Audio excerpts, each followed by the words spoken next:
E aí, leitores? Esse é mais um vídeo do projeto Lendo pelo BR. Se você ainda não conhece, esse é um projeto em que eu escolho um livro de cada estado do Brasil. E hoje eu vou falar sobre um dos maiores clássicos da literatura brasileira. E eu estou falando de Dona Flor e seus dois maridos, de Jorge Amado. Dona Flor é a segunda personagem feminina mais impactante na literatura de Jorge Amado, perdendo apenas para Gabriela. E aí, Dona Flor já foi adaptada para o cinema e para a TV, ultrapassando as 50 edições e sendo traduzida para mais de 20 países. Ou seja, é um hit. E aí, falando mais especificamente sobre o enredo, a história se passa em Salvador e gira em torno de três personagens principais: a Dona Flor, o Vadinho e o Dr. Teodoro.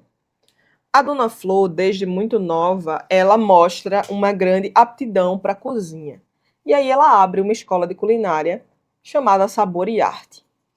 Bem jovem ainda, ela conhece Vadinho, que é um cara mulherengo, malandro, boêmio, que leva todo mundo no papo. Ele é viciado em jogo e ele é muito carismático.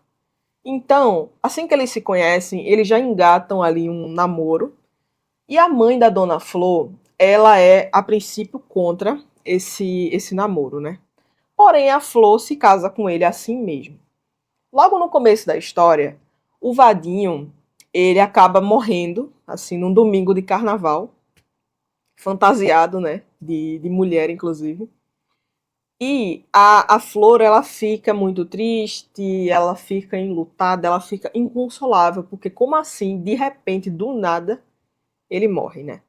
Ela passa um tempo, né, formal de luto, e após esse tempo de luto, ela se casa novamente com o Dr. Teodoro, que é completo oposto do Vadinho. Ele é um homem muito sério, muito comedido, cheio de formalidades, muito educado. E nessa nova vida pacífica do Teodoro, o Vadinho ressurge dos mortos, tal qual um fantasma, só que dessa vez ele é visível apenas para Dona Flor. E aí, quando ele reaparece, a Dona Flor, ela fica assim, meu Deus, e agora? Porque agora ela está casada, mas tecnicamente ela é casada com os dois, porque ela foi casada com o Vadinho, ficou viúva, e agora está casada com o Teodoro.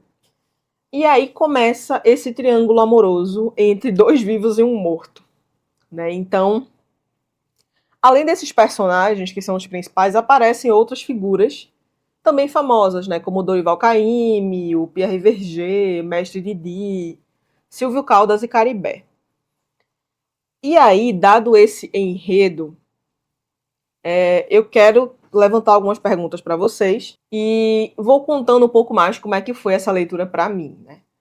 Falando sobre a experiência de leitura, eu acho que esse livro teve dois pontos que me incomodaram muito. Primeiro ponto é sobre o ritmo. O ritmo é muito lento. Então, assim, a primeira parte do livro, que é basicamente o Vadinho morre, e aí a gente, a partir da Dona Flor, a gente vai descobrindo, né? Quem ele era, quem ela era. E aí, isso demora muito, assim, pra gente avançar na leitura. Então, é muita discussão longa e pausada sobre cada aspecto da vida da Dona Flor, dos costumes de Salvador, até chegar à decisão final da Dona Flor, sabe? Então essa lentidão é um pouco cansativa, porque também vão aparecendo outros personagens no meio. Então, meio que assim, você tá lendo a história da Dona Flor, aí vem outro personagem, outro e outro e outro, e isso vai perdendo um pouco de ritmo de leitura. O segundo ponto que me incomodou um pouco também é que a Dona Flor, ela, como eu falei pra vocês, né? Ela vive ali um triângulo amoroso. Triângulo entre muitas aspas, né? E aí, ela opta por manter os dois, tanto o Vadinho quanto o Teodoro. Algumas pessoas podem interpretar que, nossa, ela tem uma certa liberdade sexual ali, né? Ela tá escolhendo, nananã. Pode ser. Mas uma coisa que é muito importante de salientar é que o Vadinho, ele era absolutamente machista, né? Teve um momento, sim, que ele cometeu uma agressão física com ela, ele a agredia moralmente, ele atraía muito, e ela sabia disso.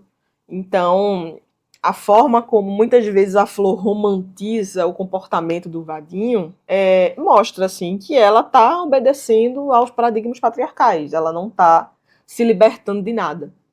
Então, esses dois pontos me incomodaram bastante. A lentidão e essa Dona Flor, que ela não é uma mulher livre e progressista. Não é. Então, ela está simplesmente ali, ainda presa nessa estrutura patriarcal.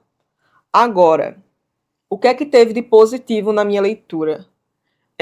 A ruptura com o trágico, porque Jorge Amado ele rompe aqui com uma tradição de romances, né, realistas do século XIX, em que, por exemplo, né, o destino da mulher adúltera ou dividida é quase sempre trágico, né? Ou ela vai ser morta, ou ela vai enlouquecer, né? E aqui, no caso da Dona Flor, ela simplesmente tem um final feliz, né? Um final de comédia ali.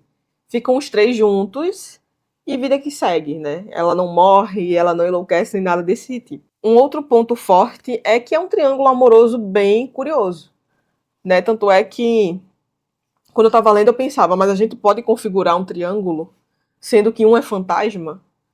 Então eu não sei se dá pra gente entender como triângulo. Então aqui, né, é meio que assim, a Dona Flor agora ela tem o melhor dos mundos, né? Porque ela tem o Vadinho com quem ela se diverte e com o Teodoro ela teria essa segurança, né? Essa pessoa que de fato é parceira e que ela pode contar. Para mim é um grande retrato de Salvador. Então é meio que uma obra que ela serve como documento cultural, porque tem muitos detalhes assim sobre o dia a dia de Salvador, sobre a religião, sobre a culinária, sobre o estilo de vida mesmo, né? Então, eu acho que é muito interessante mesmo ler isso, assim. É quase como se fosse um livro que você lesse já ouvindo o sotaque das pessoas. Então, foi um livro que eu gostei bastante por esse ponto, né? Falando um pouco sobre temas, né? O tema principal desse livro é, inegavelmente, a dualidade e a busca pelo prazer.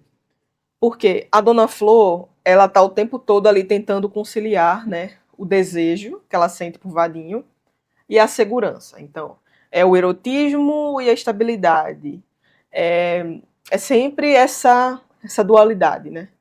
E o tema secundário seria muito a questão da cultura e do sincretismo baiano, assim, que é muito presente no livro, né? Então, é importante dizer que esse livro ele foi publicado na época da ditadura. Então, curiosamente, né, Jorge Amado ele escreveu um livro que celebra a liberdade e a sexualidade em contraposição a uma repressão da época, né? Então, é meio assim, a gente estava num momento histórico de muita repressão, de muito segredo, de muito silenciamento. E aí, Dona Flor é o contrário disso. Dona Flor é assim, é festa, é libertinagem, é alegria. Então é interessante também observar esse ponto, né? Sobre a narração é feita em terceira pessoa por um narrador onisciente, né? Que sabe de tudo e que é bastante intrusivo, né? É um narrador que ele tem uma linguagem muito popular e muito coloquial, cheia de gírias, cheia de palavras locais. Então, o narrador aqui é interessante porque ele fala como se estivesse fofocando com o leitor. Então, isso também é uma coisa que envolve bastante, né? Então, torna o livro um pouco mais charmoso, eu diria assim. Sobre construção de personagens. Dos personagens principais, né, a Flor, o Vadinho e o Teodoro, o Vadinho ele é a personificação do prazer e da irresponsabilidade. E o Teodoro, ele é a personificação da segurança, do tédio. E a Flor, ela é o ponto de fusão de tudo isso, né? Eles funcionam para a trama, mas são personagens que eles não são profundos, tá? Então, eles são completamente previsíveis por esse mesmo motivo. Então, assim, o que é que eu achei mais interessante no livro? Eu já conhecia o enredo, eu não assisti às adaptações, mas eu já conhecia o enredo. E eu achei muito interessante esse elemento fantástico do Vadinho voltar como um fantasma. E não para assombrar a Flor, não para, de certa forma, se vingar da Flor. Não, mas para que ele, de alguma maneira, continuasse vivendo com ela. Né? Então,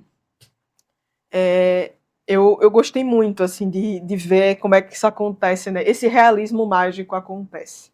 Também gostei muito como o livro traz essa questão da cultura baiana, né? Que ele não traz de uma maneira caricata, né? Ele traz mesmo como se fosse alguém falando para outra pessoa como é o dia a dia. Então isso realmente eu achei muito, muito interessante. E aí aqui, mais uma vez, o que é que não me agradou nesse livro? Um certo olhar machista, eu diria assim. Porque a Dona Flor, por mais que seja uma mulher independente financeiramente, desde o começo do livro, ela abre a escola de culinária muito jovem, então ela sempre trabalhou, mas ao mesmo tempo ela vive em função de ser uma boa esposa, né? E de atender aos desejos dos homens, seja o Vadinho ou seja o Teodoro. Então, a revolução da Dona Flor, ela acontece ali dentro daquela casa, dentro daquele quarto, sabe? Não é uma revolução maior, não é social. E ela é muito refém, assim, do que os outros vão pensar dela. Principalmente no período de luto, assim, tem até uns momentos que umas amigas dela provocam que alguém tá paquerando ela e não sei o quê. E ela tira as amigas de tempo, assim. Então, essa Dona Flor, ela ainda é muito presa, né, aos moldes patriarcais, apesar de ter essa suposta liberdade sexual. Esse livro, ele acabou me lembrando outros livros do próprio Jorge Amado, como por exemplo Gabriel. Só que eu também gostaria de salientar aqui que nesse livro ele é pouco político, assim eu diria. Pouco político em relação a Capitães da Areia. Capitães da Areia é, assim, para mim, a obra máxima de Jorge Amado e que eu gosto particularmente muito. Então, Dona Flor ele tem outra pegada completamente diferente. E eu estou dizendo isso justamente porque, às vezes, o leitor, por conhecer uma obra do autor, acaba acreditando que ele vai encontrar essa mesma obra em outras, e não. Tem até um momento que o Jorge Amado fala do Capitães da Areia em Dona Flor, mas é muito de relance, sabe? Então, assim, em resumo, é um bom livro? É um bom livro. Tem suas questões? Tem. É legal conhecer? Sim, porque afinal de contas é Jorge Amado, né, gente? Então é basicamente assim, é uma literatura que você lê com sotaque, que você lê sentindo o cheiro de dendê, que você sente até o sol bater no rosto, porque é uma literatura muito a cara de Salvador. Então, eu recomendo fortemente essa leitura para vocês, sim. Como é de praxe, eu sempre vou encerrando o vídeo contando para vocês qual será o próximo livro lido nesse projeto.